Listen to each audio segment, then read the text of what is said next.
Hello, everybody. I am here a little bit late, but I am here. I am here ready to talk about my topic. So I am, you know how I am about my Facebook Live show. So I want to make sure that I am here to help you guys and give you some great information. So I'm going to wait for a few minutes and then I will get started. And yes, I am outside. It's kind of comfortable out, not any sun or anything like that. Very comfortable. And I said, oh, let me just go outside because it's a little bit more comfortable and a change of scenery as well. Tried to get outside a little bit. It rained a little bit earlier, but now it's not raining anymore. But I am here and I am ready to give you guys this great information. So if you are ready, I am ready as well. And I can give you guys the topic on today. And the topic on today is all about weak strengths, not focusing on your weaknesses, but focusing on your strengths instead. And so I want to make sure that I'm talking to you guys about that. So I am going to get started instead of, waiting around too long. But as you pop in, just say hello. And as always, please share the video, This week I had oral surgery on Monday. So if I start holding my mouth a little bit funny, don't worry about it. Just ignore it because my mouth is still a little bit, tender, unfortunately. Okay, so weaknesses. We talk about weaknesses all the time. You need to work on your weaknesses. You need to strengthen your weaknesses. You need to do this with your weaknesses. You need to do that. And I always say, no, not really, not necessarily.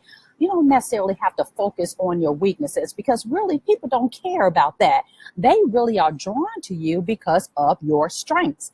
And so therefore, why not play to your strengths? So we want you to play to your strengths. And when you focus on your strengths, then you'll be known for those strengths and not necessarily identify when you're always trying to spend so much time on weaknesses. Because if you really think about it, if you spend a lot of time and energy focusing on developing the weakness to get to basically to become mediocre, then you lose out time on really becoming awesome, fantastic star person with your strengths. So I'm always of the opinion, if you are strong in something, work on becoming even stronger in that area. So I'm going to give you a couple of tips that will help you in that area.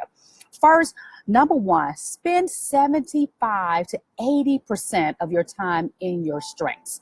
So they will bring out the best in you. Because if you think about it, if you're spending a lot of time in your weaknesses, it can drain you, right? It'll drain you. You won't feel like, doing your weaknesses. It becomes a humdrum type of thing. And then you're like, I want to develop in this. You're not going to have any kind of enthusiasm when it comes down to a weakness. So why even spend a lot of time? However, if you flip it and spend about 75% to 80% working on your strengths and in your strengths, then guess what? You become even better in any area that's your strong suit. And that's what we really want to do, because when employers are looking at you, or even within your company for actual promotion, they want to see what you're strong in and give you an opportunity based on that, and not about you doing something with your weakness. Hey, Dre. Hey, Harold. How are you? Thank y'all so much for joining. Oh, yeah. So thanks. Really think about it. So flip the script. That's number one. 75 to 80% of your time working your strengths, deal with your strengths, and strengthen those, and not worry about those weaknesses. Number two, now I don't want you to forget about the weakness, but what I want you to instead do from that 20 to 25%, become proficient. Become proficient in your weakness. Not become a rock star, not thinking about that you have to master it. Just become proficient, because when you become proficient, at least you can get by with some things, because you have to understand it and, understand your weaknesses, because sometimes you need some of those weaknesses to get you through any type of role that you're doing, whatever job you're doing. Even if you are an entrepreneur, you have to understand it. Case in point, I had a recent client that owns, what does he own? Oh gosh, he owns a a construction company. So what he does, he's like a general contractor and he has subcontractors. And so as I was working with him, develop his resume, I asked him some of the things that he can do and everything will run in his business. And he said, well, I'm not very good in accounting. However, I did take accounting courses so I can understand it and make sure I understand where my money is going. Do I like doing it? No. So therefore, I give it to somebody else. I don't worry about that. So in that vein, yeah, you need to understand what your weaknesses are and become proficient at it. But I would not spend a whole lot of time trying to strengthen up a weakness when you could be spending that time making your strengths even stronger. So that's number 2. Number 3, when just like I said, those weaknesses where you're not so good in, delegate, get it out here, find somebody else. Understand it, but find somebody else. Again, back to bookkeeping and accounting. Understand it because you need to know where your money is coming from, right? When it comes down to a business owner, or if it's something that you're not very good in Excel spreadsheets, or you're not very good at writing detailed papers. Well, find someone who can do that for you. Say, hey, let's barter. I'll do this part for you and you can do the other one for me. So delegate it to someone else, because here's why you can do that. When you delegate your weakness to someone else, guess what? It may be their strength, right? So I would love to delegate my bookkeeping, my accounting to someone who's what? An accountant, because that is their strength. So delegate those skills that you don't want to have anything to do with. Understand it to get you through whatever, but you don't necessarily have to become so proficient in it or so a SME in it or subject matter expert or even strengthen it, because it's really taking your energy away from what is going to bring you joy and happiness in your actual job, in your entrepreneurship endeavors. Because I hear all the time, develop you a strong team, understand all the workings of it, but get someone else to help you. If I need a social media expert, yeah, I do very well on social media. But if I can get someone who can really do it and really understands all the behind the scenes and the metrics and the data, I need to do that. Same with the bookkeeping. Instead of me trying to figure out how to do the books all the time, hire someone to be able to do those for me. That's their skill, that's their thing, that they're strong in that. Let them do that. And we can do that as well in our companies. Partner with somebody, collaborate with someone. If you are very good at building out a presentation, but your knees buckle when it's time to stand up before and give the presentation, find somebody who can give the presentation for you.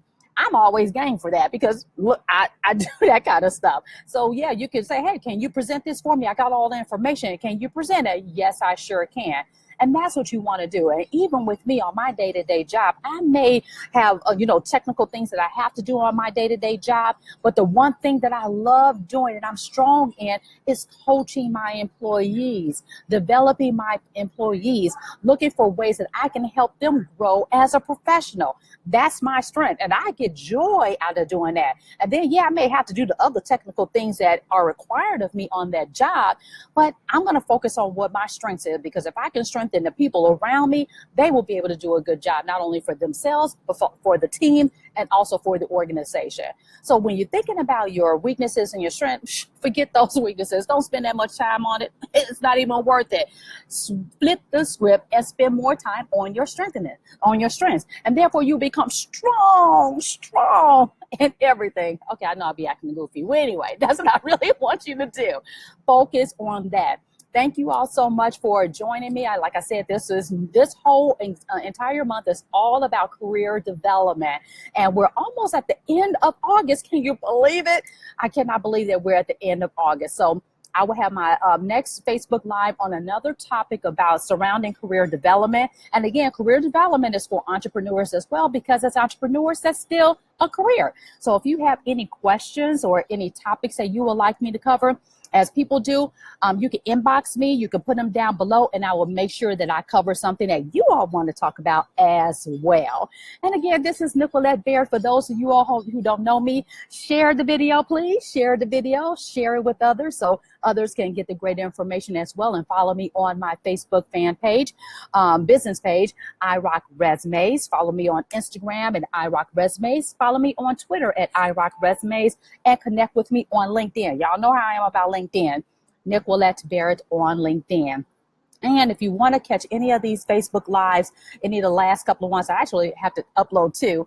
Any of the Facebook Lives I've been doing, go to my YouTube channel. I'm trying to grow that channel. And it is Nicolette Berry Nicolette's Career Musings. So go out there and subscribe, and then you'll have be able to watch all of the latest videos that I've done. And as always, it's a joy to be with you guys. This is Nicolette Berry doing Career Musings, signing off. Have a great day, everybody. Thank you. Bye.